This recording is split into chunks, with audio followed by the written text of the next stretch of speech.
St. Petersburg, Florida. For the first day off from his job in 30 years, the man who broadcast every pitch thrown by Mariano Rivera and every inning played by Derek Jeter planned to enjoy waking up whenever he wanted. He also had a project to tackle at home, sorting through a pile of mail that he has ignored for a while.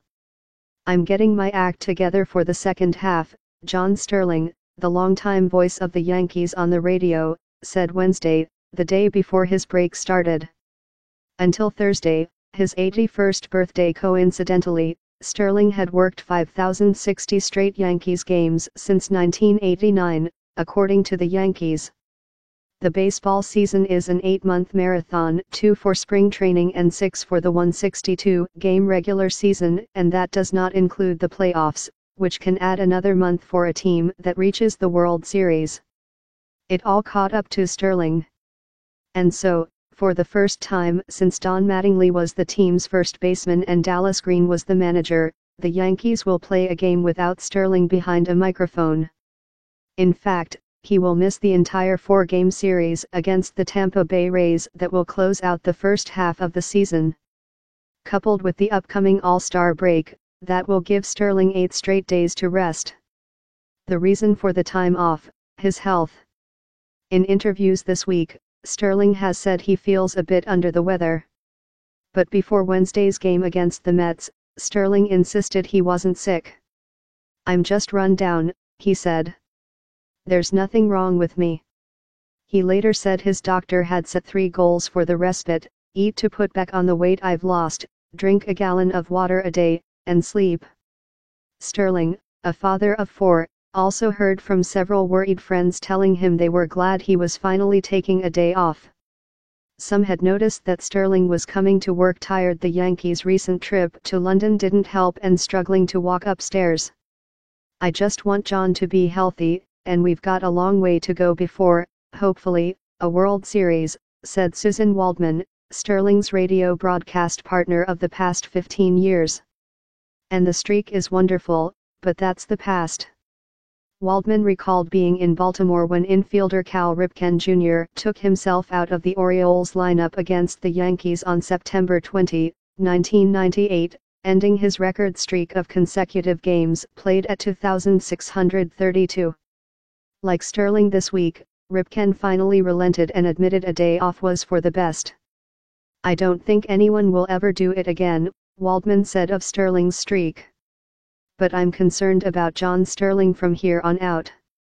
He's got a lot of life to live, and he's got a lot of life in him." Sterling had already established himself as a durable voice before joining the Yankees broadcast 30 years ago. He called Atlanta Hawks basketball games, 1981-89, and Atlanta Braves baseball games, 1982-87. For 5 years, that meant 220 basketball and baseball games combined a year. "Even I think that's amazing," Sterling said. In 1989, Sterling missed 2 games to attend his sister's funeral, and he still doesn't think those games should count against his streak. But this time, Sterling said, the decision to take a break was fairly easy. His bosses and colleagues at WFAN had been encouraging him to rest. "It's just a number of games," he said. "I really need the time off." Legions of Yankees fans have grown up listening to Sterling's baritone voice, outsized personality, and trademark phrases, including personalized home run calls and declarations of victory. "The Yankees win." He had cataract surgery last year to correct his vision, which had led to miscalculating some fly balls. Sterling wears a suit to the ballpark every day, even though his audience cannot see it. When he talks about a specific game off the air, he sometimes grabs his left ear as if he were wearing his headset.